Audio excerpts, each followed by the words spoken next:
And here we are. We have Templis versus Nasty Boyz going on here.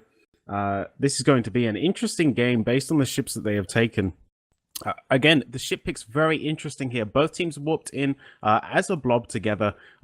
Again, it seems like a very big damage composition heavy team from Templis versus a more utility team from Nasty Boyz. So I think the length of this game is really going to matter here, Maud. And again, with the Rock and the Tornado, that's a lot of damage on field. Yeah, I'm a bit curious of the warping that we see on the Temples. They decided to bring everything at 50. I'd like to see maybe the Roke a little bit closer, but that will give the Tornado a lot of maneuverability, and he can choose a good plan of attack. Interestingly enough, for the Tornado, one of the difficulties he's going to have is keeping away from the very long-range bonus energy nukes that the Armageddon will have. If he gets his capacitor shut off, he'll be easy pickings for the screening of the Incursus and the Dragoon. Yeah, absolutely. And we're seeing the first movement, this first spreading out. The Execura already getting reps on the Dragoon and Incursus just to stop them getting volleyed off the field too early. So far, as of yet, it looks like there isn't a lot of shooting going on. Both teams really just pulling distance from one another, potentially waiting for the other guys to just make the first move. You don't want to be the person to make the first mistake, as it were. Yeah, this looks a little bit boring to viewers, but this is definitely two teams that are high level. They're looking for some maneuverability, and they're looking for their angle of attack. Once they find it, they're going to commit, but until then, they're just going to be bobbing and weaving like two very high-level boxers looking for the first weak point. Yeah, absolutely. So let's have a look at this Tornado here. The Tornado is actually burning in, guns fully blazing right now.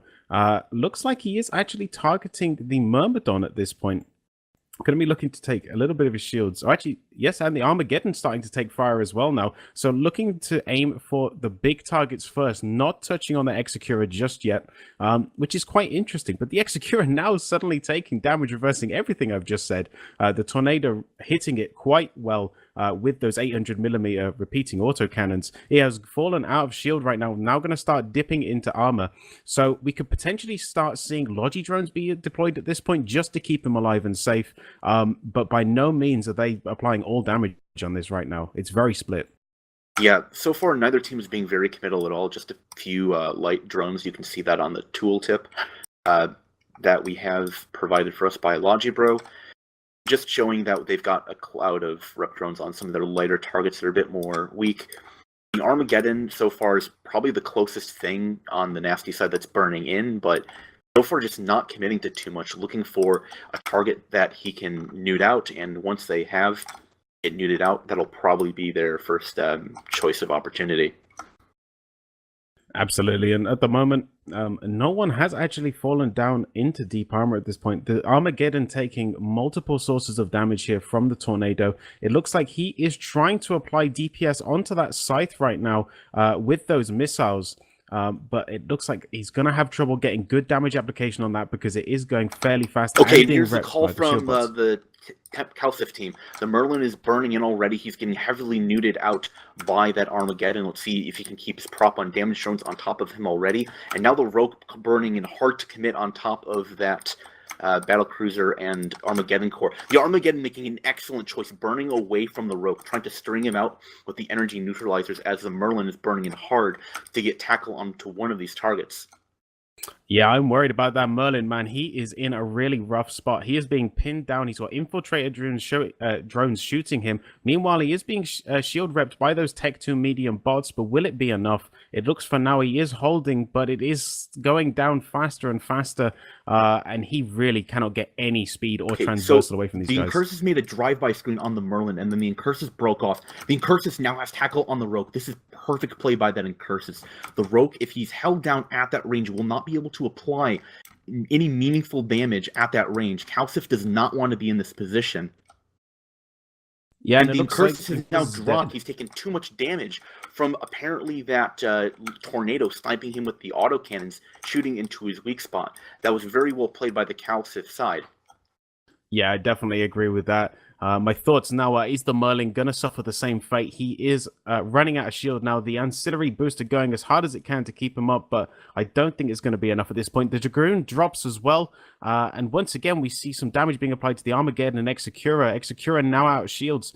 This is turning bad real fast. Yeah, that Merlin is got the inherent or survivability bonus per level that it gets to its resist, and that's what's been keeping the Merlin alive as long. That Merlin doing absolute hero work in keeping tackle on top of the enemy team. The Executor now heavily grappled and webbed down by that Rogue, who will be looking to commit into him fully. The Executor now bleeding into about 50% of that armor, and the autocannons following up from Super Chair pounding into his EM hull. Yeah, the Merlin getting right on top of the Execura, trying to pin him down. Smart move here from the Execura pilot, trying to pull some transversal against that tornado because he was just burning away from him. But it doesn't really seem to matter. The double web's too strong. One from the web, one from the grappler. He's falling down into low armor. And honestly, once this Execura goes, it's going to be one of the final nails in the coffin here for Nasty Boys.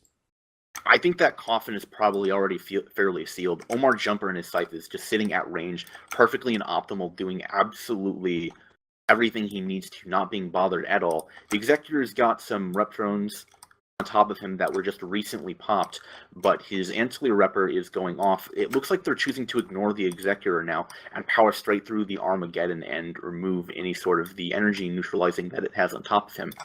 Tornado now burning into optimal is taking a full damage from the Armageddon and is getting reps, but Tornado doesn't have exactly that good of resist. If he breaks, that will hurt them pretty significantly. Yeah, the Tornado has been doing a fantastic amount of work here, but yeah, he is in a very bad position. His shield tank is now down, webbed, neutered, and his armor is just getting taken chunks out of. I think possibly just went a little bit too far here. Should have hung at the distance like he was doing earlier, and he's going to pay for it. He's going to pop, and he's gone. Yeah, we could see that Tornado, he was only moving about 100 meters a second. That's indicative of not only webs, but having your propulsion being completely shut off by the bonus long-range nukes that Armageddon brings to bear. Like you were saying, he was perfectly able to just sit at range with the barrage and pelt the Armageddon away. That would have been the better play. And the Armageddon is now stabilizing somewhat under the reps of the Executor and some of the Logi drones apparently from the Myrmidon. So far, nothing really breaking as of yet. Yeah, these healing drones being very, very good at this point, trying to keep that Armageddon alive. It is a tough battle, though. He is constantly hovering around 30% armor at this point, and the Armageddon is a big chip on the board at this point. If he dies, then it's only going to be the Merman Execura left, none of which will have amazing damage application, whilst we still see the Rogue from Templis just wrecking at this point. He is just chasing the Armageddon, pumping round after round of charges into his ass. Yeah, the Talwar as well as being able to sit at range and shoot his explosive missiles into the Executor this entire time. The Merlin getting good blaster damage and being repped up by a cloud of drones on top of him. Merlin's in no real danger right now. The Scythe is doing an excellent job of keeping reps on him and the entire team. But again, the Armageddon is bouncing between half and 3/4 armor. Yeah, this is quite a stable game at this point. I was expecting that Armageddon to start falling, but he is going back up, now up to 50% of armor. The Merlin still kind of going up and down in shields, but has been holding on, and considering the earlier point in the game, he was in a really dire spot. We see damage now coming back onto the Merm again. Looks like they may try and switch targets to see if they can break him.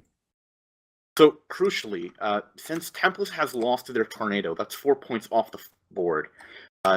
Nasty Boys has lost 3 points. So, if Nasty doesn't lose anything in the next minute and 20 seconds, they will win by 1 point and go on to the grand finals of this event. But that Myrmidon is bouncing. They've realized that the Armageddon, they will not break in time, so they're going to have to all in the Myrmidon if they want to have any meaningful chance of winning this match.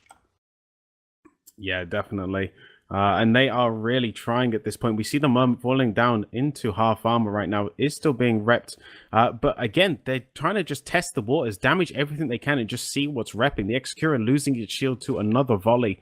It looks like they are still keeping that Merm locked down with the Stasis Web of Fire from the Rogue. Meanwhile, the Armageddon being webbed. He's trying so hard. Speaking of things that are getting Wow. lost, that Talwar just got completely ruined by that group of Praetors. His propulsion mod was completely shut off by the heavy newts on the Armageddon. Once that happened, he couldn't outrun the heavy rep drones that he would have otherwise been able to pull away from. And with only 25 seconds left, that Myrmidon, I don't believe will break in the next few seconds. Yeah, all he has to do right now is just hold on, and his team can win by points. An amazing job, really, from all of these players keeping those ships up. It's down to the final 8 seconds. I think you're right. I think he's going to live. Yeah, and the real key to this match was that tornado getting caught. And I believe that the analysts at the desk will have a lot more to say about that as we give it back to them.